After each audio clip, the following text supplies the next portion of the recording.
Lição número 3 e o tema é Para todas as nações. O tema geral da lição desse trimestre é a Aliança Eterna de Deus. E nós já aprendemos que a base de toda a aliança que Deus fez com o ser humano está lá na criação. Está lá em Gênesis 1, 2 e 3. Aprendemos um pouco sobre os princípios da aliança, já aprendemos um pouco também sobre o conceito de aliança, né? A palavra aliança vem do hebraico berit, que significa amarrar, acorrentar. Deus ele se amarrou, se acorrentou ao ser humano por meio de uma aliança. No estudo da aliança é muito importante nós entendermos o conceito da revelação de Deus ao longo do tempo. E quando a gente estuda o tema da revelação, nós temos que entender o seguinte, que a revelação de Deus, ela é progressiva. A revelação de Deus, ela vai se expandindo na proporção que os filhos de Deus vão tendo capacidade para receber a luz progressiva que Deus tem para a humanidade. Para entender um pouco essa revelação progressiva, é mais ou menos assim. É como que se uma criança ela começa a, digamos assim, aprender matemática. Então, um professor, uma mãe, um pai, não pode ensinar para essa criança logo, digamos assim, um cálculo complexo de matemática para essa criança, né? Então, ela tem que começar com os cálculos básicos, né? 1 mais 1, 2 mais 2, regra de 3 e assim por diante. Então, na proporção que ela vai tendo capacidade de receber mais informações com o passar do tempo, os cálculos vão sendo acrescentados e ficando mais complexo. Até um dia ela chegar, por exemplo, a fazer uma equação de segundo grau ou um cálculo bem mais complexo, porque ela vai tendo capacidade para absorver aquilo que foi a base do 1 mais 1 e do 2 mais 2. A mesma coisa Deus trata os seus filhos na questão da revelação. Deus ele não poderia revelar toda a sua matéria de informações para Adão, nem para Noé, nem para Abraão, mas essa informação ela foi ganhando proporcionalidade. Então, por isso que nós dizemos que a revelação de Deus ela é progressiva. Agora, o fato de Deus ele ir dando uma nova luz, uma nova informação posterior para os seus filhos, não quer dizer que aquela anterior foi abolida ou foi anulada. Antes, pelo contrário, ela vai sendo confirmada, se expandindo, se progredindo na proporção que o ser humano vai tendo capacidade de receber. Então foi isso que Deus fez com o ser humano desde a criação até hoje.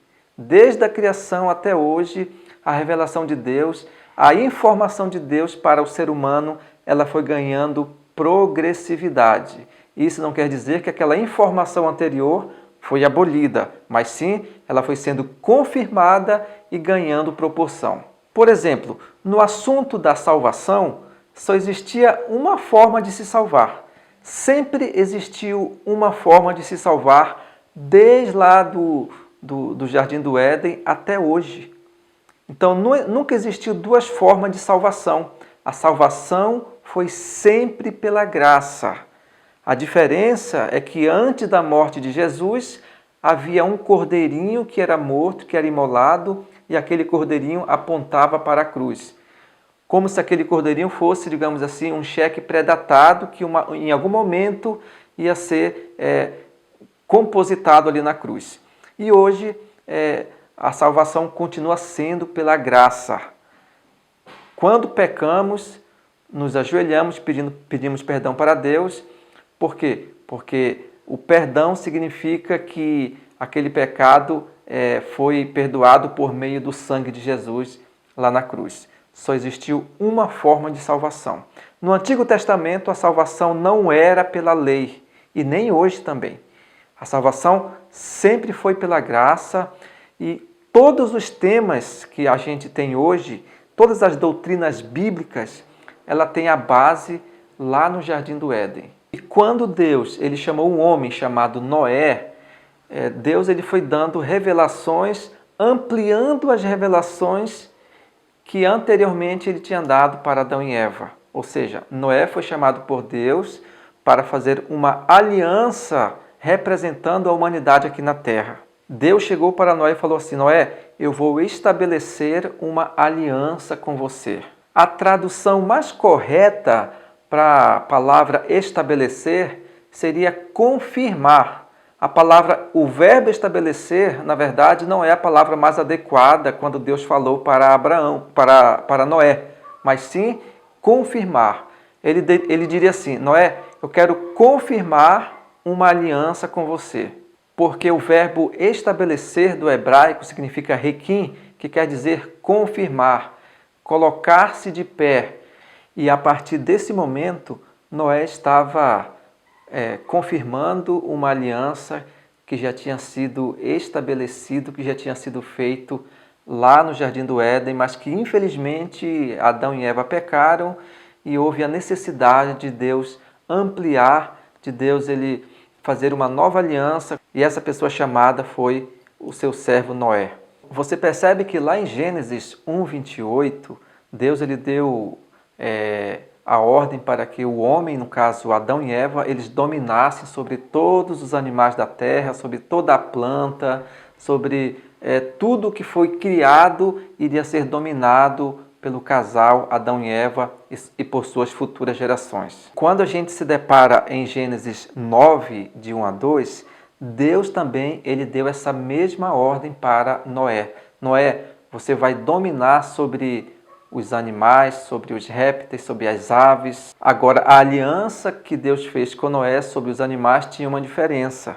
A diferença era que os animais eles iriam ter pavor e medo do homem. E também o homem iria ter pavor e medo dos animais, porque a aliança que Deus fez com Adão e Eva foi antes do pecado. Os animais eram dóceis, os animais não eram agressivos. E com essa aliança já com Noé, infelizmente os animais iriam ter medo do ser humano. Em Gênesis 1:29, Deus deu uma ordem para que Adão e Eva comessem de tudo aquilo que fosse plantado, de toda a fruta, de toda a verdura, de todo legumes. Essa foi a ordem de Deus para o casal Adão e Eva. Deus estava ali estabelecendo a lei da alimentação. Já em Gênesis 7 e o verso 2 em diante, Deus ele dá uma ordem para Noé para que ele reservasse um par de animais imundo e 7 pares de animais limpos para colocar dentro da arca. Ou seja, Deus estava restabelecendo com Noé a prática de comer alimentos puros e deixar de lado aqueles animais impuros que não foi autorizado por Deus para que o homem se alimentasse. Já em Gênesis 9, verso 6, Deus ele estava proibindo para a descendência de Noé o assassinato. Ou seja, em referência a Caim que matou Abel, lá no antes do dilúvio, então Deus ele estava dando uma ordem para que Noé e sua descendência eles não ferissem as pessoas, porque cada pessoa são feitas à imagem e à semelhança de Deus. Gênesis 9, verso 9, Deus ele estava ali restabelecendo a sua aliança com Noé, e não apenas com Noé e seus filhos, mas com todos os animais que entraram dentro da arca. E esse texto é muito estranho, né? Como que Deus pode fazer uma aliança com os animais? O que quer dizer essa aliança de Deus, não apenas com Noé, mas com todo ser vivente que ele salvou, com todos os animais? Deus estava dizendo para Noé que a sua aliança não era apenas com ele, mas com toda a humanidade. Ou seja, toda a humanidade tem uma responsabilidade perante Deus. Logo, a aliança de Deus não é apenas com os cristãos, mas com toda a humanidade. Deus, por exemplo, ele não deu o sábado apenas para os judeus, ou para os batistas, ou para os adventistas. O sábado foi dado para toda a humanidade. E toda a humanidade tem uma responsabilidade perante Deus com aquilo que Deus ele propôs. Então, a aliança de Deus se estende a todo mundo, a toda a humanidade. E em Gênesis 9, verso 15 diz assim: então me lembrarei da minha aliança firmado entre mim e vós e todos os seres viventes de toda a carne, e as águas não mais se tornarão em dilúvio para destruir toda a carne. O arco-íris estará nas nuvens, vê-lo-ei e me lembrarei da aliança eterna. Cada aliança tem um sinal. Por exemplo, outras alianças posteriores, está marcado, por exemplo, o sábado é um sinal de uma das alianças, o batismo, a circuncisão e tantos outros sinais que Deus colocou e deu para o ser humano como um sinal de uma aliança feita. Só que essa aliança que Deus fez com Noé, ele colocou um sinal que foi o arco-íris, mas esse sinal não foi para Noé e nem para o ser humano. Esse sinal foi para o próprio Deus, porque ele disse: eu me lembrarei, esse sinal é para mim. E isso significa, meus amigos, que o arco-íris é um sinal do amor e da graça de Deus de forma eterna para com os seus filhos.